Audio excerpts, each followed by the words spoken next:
bonjour dal leen ak jàmm ci seen site yi di vippeople.net ak vipinfo.net ngir am ay xibaar yu leer te dëggu ginnaaw su ngeen abonné ba noppi bu leen fàttee bés cloche de notification bi ngir jot yeneen vidéo ñu indil leen li gën a fës tey ci yéenekaay yi muy aljuma ñaar fukki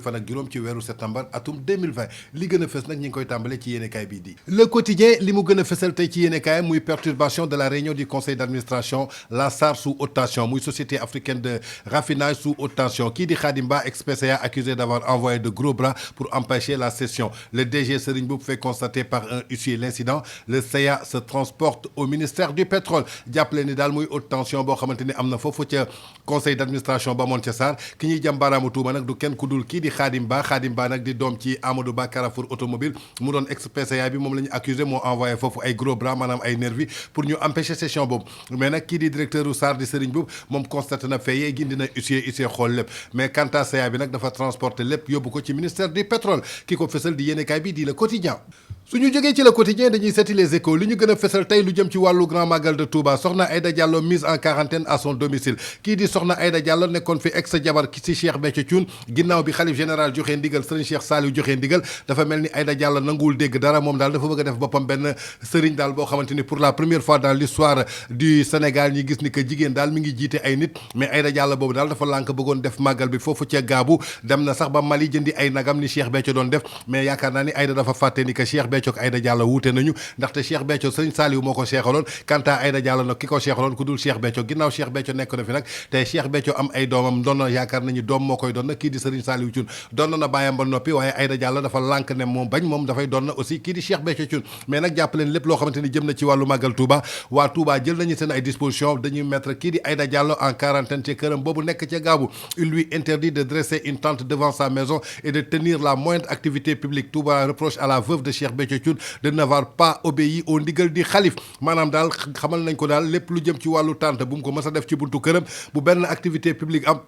te Touba lan lay reproché kii di soxna Aïda Diallo nee nañu soxna Aïda Diallo daal dafa mel ni déggul ndigal bii xalif général di sëñ Mountakha Bassirou Mbacké jox na ko te nee nañu murit ndigal lay wéyee kon nag Aïda Diallo ñun xamuñu ban tarixa la nekk en tout cas daal Aïda Diallo lëmbee na réew mi kan moo nekk ci ginnaaw Aïda Diallo ba mu war a pousse di forcer di def lii ci askanu murit anta baaraamu cuuma la boo xamante ne ñi ngi koy laajte muy question boo xamante ni Aïda Diallo lan moo ko jàpp jinne daf ko mbéj wala qu'est-ce qui se passe ak lan la bëgg a forcer en tout cas doy na waar ba tey suñu sukkandikoo ci yéenekaay bii di Les Échos ñu ngi ñuy xamal ni que fële découverte macabre à Mbëbës hier Mbëbës daal dañ fa fekk benn soudeur métallique boo xamante ni atam toll na ci fukki at ak ñett moom la ñu fekk foofu mu faatu ñu dugal ko ci benn sac muy lu doy waar loo xamante ni mi ngi xewee foofu ca Mbëbës muy benn soudeur métallique boo xamante ni atam toll na ci fukki at ak ñett suñu sukkandikoo ci yéenekaay bii di lii quotidien suñu natango bi Babacar Dione jiite ko ñu ngi xamal tey lépp loo xamante ni jëm na ci wàllu violence policière le collectif ñoo lànk réclame la tête des coupables maanaam ay violence policière ràññee nañ ko bu baax a baax jamono ji ci réew mi mais jamono ji daal collectif ñoo lànk daal ñi ngi réclamer la tête des coupables képp koo xamante ni daal yaa ngi def violence policière daal réclamer nañu sa tête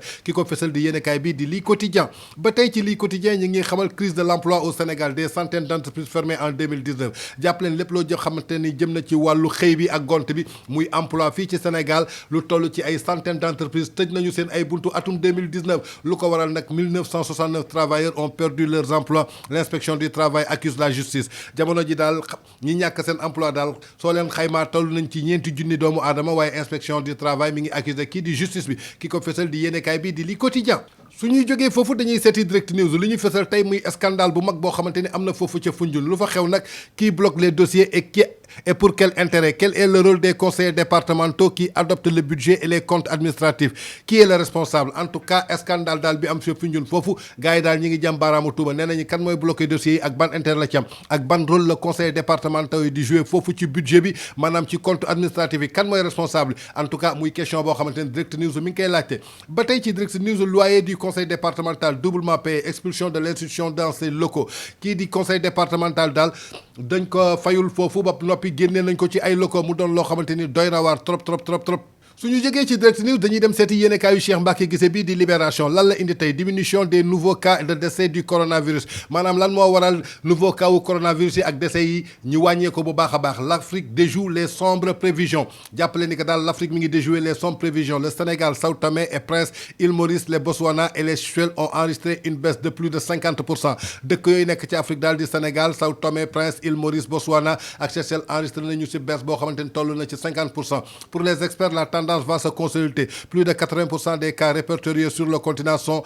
asymptomatique loolu la yéenekaay bii di Libération fësal tey jii si xëtam bu njëkk ba tey ci Libération l'arrêté Ousmane Ngom en procès devant la cour de justice arrêté Ousmane Ngom bi daal doon na benn procès boo xamante ni teg nañ ci kanamu justice bi ba tey ñuy fësal une plainte déposée contre le Sénégal kan moo déposé plainte contre le Sénégal la SSDH et Amnesty réclament 500 millions de francs CFA à l'État du Sénégal muy arrêté Ousmane Ngom boobu nga xamante ni teg nañ ko ci kanamu justice. suñu jógee ci yéenekaay boobu di Libération dañuy dem seeti critique lu mu critiqué tey vague de départ clandestin vers l'Europe maanaam jamono ji daal bi ñu tëjee frontières yi avions yi duñ dem dafa mel ni gaal yi dañuy jëlaat seen yoon pour dem Europe vague de départ clandestin vers l'Europe des cercueils à l'arrivée maanaam suñu eggee ay cercueil nga fay gis maanaam ay néew neen suñu jógee Ndakaaru ay nit la ñuy doon waaye jamono ji ñuy egg ay néew la désormais femmes et des enfants dans les convois c'est le débarquement des calvaires à l'arrivée fait l'actualité surtout en Espagne où en l'espace d'une semaine 2 corps sans vie de jeunes Sénégalais ont été accueillis dans les lots d'une vingtaine de pirogues qui ont accosté depuis le début du mois de septembre aux îles Canaries jàppale ni que daal am na ay sénégalais yu bëri yoo xamante ne ba ñu eggee foofu ca îles Canaries ay néew ay cercueil lañ fa fekk jàppale ni ay xale ak ay jigéen yu bëri ñi ngi woon ci gaal yooyu bëgg a dem foofu ñu tuddee Barça mbaa Barsax dafa mel ni sénégalais yi ba léegi comprendre gu ñu gëm nañu daal Barsax daal moo leen gënal Barça en tout cas ki ko fësal di yéenekaay bi di critique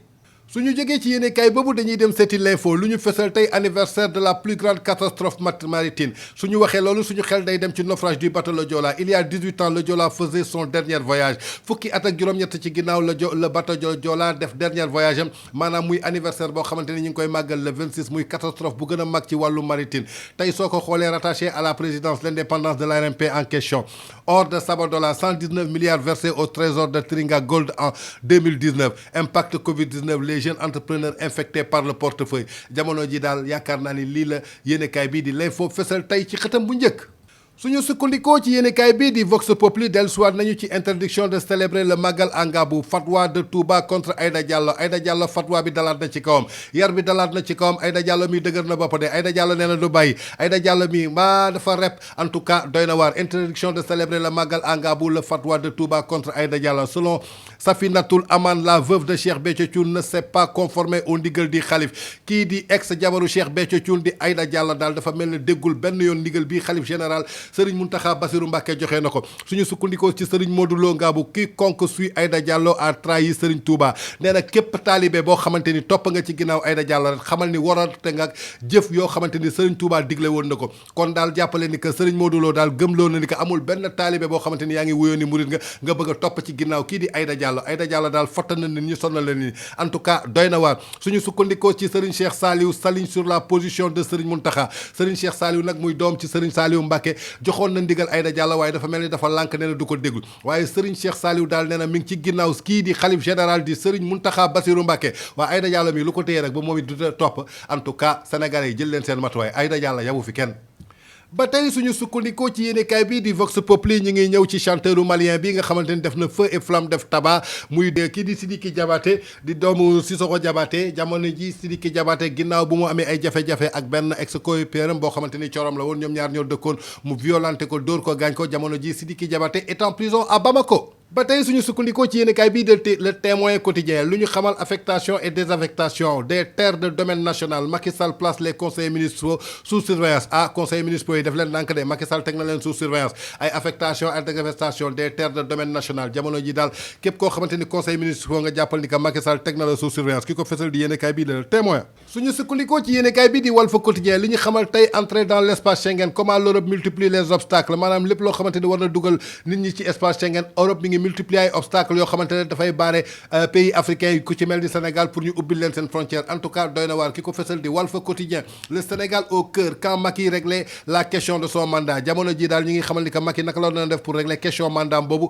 ki ko fësal di yéenekaay bii di Walf Quotidien ba tey suñu sukkandikoo ci Walf Quotidien chant mélancolique des artistes nous ne pouvons pas plus aller à la vache laitière de la SODAV en tout cas artistes yi mel nañu nee nañ du ñu nekk ay vache laitière yoo xamante ni SODAV la ñoom daal dañuy liggéey SODAV di dundee SODAV di leen ratt di lekk rek ki ko wax nag artistes yi ñoo ko wax muy benn chant mélancolique des artistes nous ne pouvons plus continuer à être la vache laitière de la SODAV suñu sukkandikoo ci yéenekaay bi di Source A lu ñu fësal tey des nervis empêchent la tenue du conseil d'administration de la société africaine de raffinage du jamais vu maanaam lu kenn mësut a gis ay nervis ñoo ñëw pour empêcher lépp loo xamante ni jëm na ci wàllu conseil d'administration du société africaine de raffinage boobu jamuñu ci baaraamu tuuma kenn ku dul kii di doomu Amadou Ba di Carrefour automobile kooku lañ ci jam baaraamu tuuma moo fa indi nervis yi en tout cas lu doy waar la ba tey ci Source A ñi ngi fësal nataalu kii di ex jabaru Cheikh Béthio Thioune di Aïda Diallo à Ngabou interdit et dukkat des méchouis de bœuf et de chameau pour refus d'obtempérer jàppale ni ko daal jamono ji ku yaakaar ngaabu di nga fa gis dukkat doo ko fa gis ku fa yaakaar méchoui doo ko fa gis muy nag di bœuf di chameau Touba nee na soxlawu ñuy dara Aïda Diallo adieu Aïda et son taggal Aïda Diallo daal tagalam bi yaakaar naa ni war na ko yóbbu Sorano wala yóbbu ko fële ji defal ko ay xawaare te mu bàyyi ngaabu boobu ak Touba en tout cas ki ko fesal di Source A suñu sukkandikoo ci yéenekaay bii di l'évidence ñi ngi fesal nataalu kii nga xamante ni mooy Aïda Diallo ñu tuddee ko la cheikha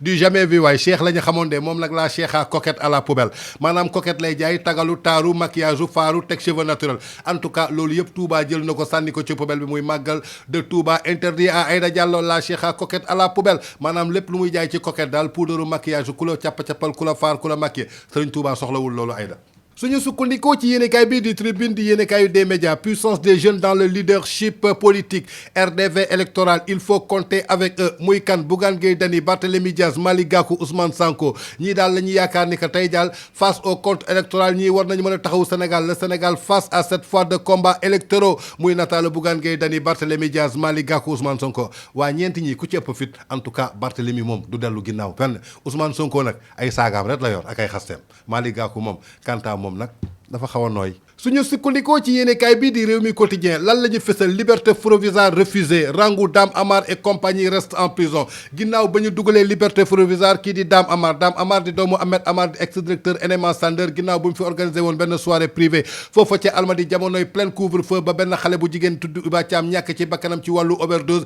Dame Amar ak ay compagnie am ñu ngi woon foofa ca kaso ba ginnaaw bi ñu leen defee sous mandat de dépôt Dame Amar nag moom mi ngi fii citadelu Cap Manuel maanaam fi VIP di nekk kanta yeneen ñooñom yi ñu nga fële ca Sébikotane mais ginnaaw loolu Dame Amar dafa demandé woon liberté provisoire mais jàppale ni que daal bi ñu leen évité chambre criminelle bi tribunal correctionnel téye affaire bi jamono ji seen liberté provisoire refusé nañ ko du moom kese ak Rangou bi nga xamante ni moo fi doon joué ay sextape ay affaire firme porno bañ ko jàppee ba tey jàppale ni que kii di Dame Amar ak compagnie ak Rangou ils vont rester en prison kan moo ko fesal yéenekaay bii di Rewmi Quotidien suñu sukkandikoo ci Rewmi People ñi ngi ñëwaat ci rapportu sénégalais bii di Fata El Presidente Fata clash Akon Fata yow lu la Akon def Fata daal mi ngi clash Akon Fata clash na Akon bu baax a baax lu mu wax nee na Akon City n'est pas que du business nee na Akon City daal business kese la nous devons avoir une musique qui nous rassemble mais en tout cas Fata ay waxu Fata la mais Fata Akon City su nekkee business ngeen am musique bu leen rassemble yaa ngi États-Unis demal nga gis Akon en tout cas du samay kàddu kii di Fata clash na Akon bu baax a baax nee na Akon City que du business nous devons avoir une musique qui nous ressemble c'est quoi la musique qui vous ressemble vous ne serez jamais ressemblé au Sénégal ndaxte gëmantewu leen seen bopp yéen artistes suñu sukkandikoo ci yéenekaay bii di record ñi ngi fësal nataalu kii di Edouard Mendy di gardien équipe nationale du Sénégal Edouard Mendy Chelsea je suis prêt pour relever le défi Edouard Mendy jël na mayom foofa ca Chelsea nee na pare na pour relever défi bi j'ai une grande responsabilité peut-être cela m'a appelé pour rassurer je veux continuer ma progression nee na progression rek la bëgg Edouard Mendy dans les nouveaux buts de Chelsea ba tey suñu sukkandikoo ci record ñi ngi xamal ni que kii di Bayern tient son quadruplé ginnaaw démb bu mu daanee kii di Séville ci 2-0 ba Bayern daal tenir na quadruplé am ginnaaw bu mu gagné super coupe bi gagné na Ligue des champions gagné coupe d'Allemagne jamono ji daal quadruplé la yor Koulibaly s'éloigne de l'Etihad du stadium les mauvaises profets font un supporter allez Casa mu doy waar trop ci record jërë ngeen jëf ginnaaw bi ñu leen indilee li gën a fës ci seen yéene kaay muy seen site yi di VIP People VIP info point net nee naa leen su ngeen abonné ba noppi bu leen fàttee bés cloche de notification bi ngir jot ay xibaar yu leer te dëggu d'ici là nous vous souhaitons de passer une excellente journée di leen ñaanal juma mubarak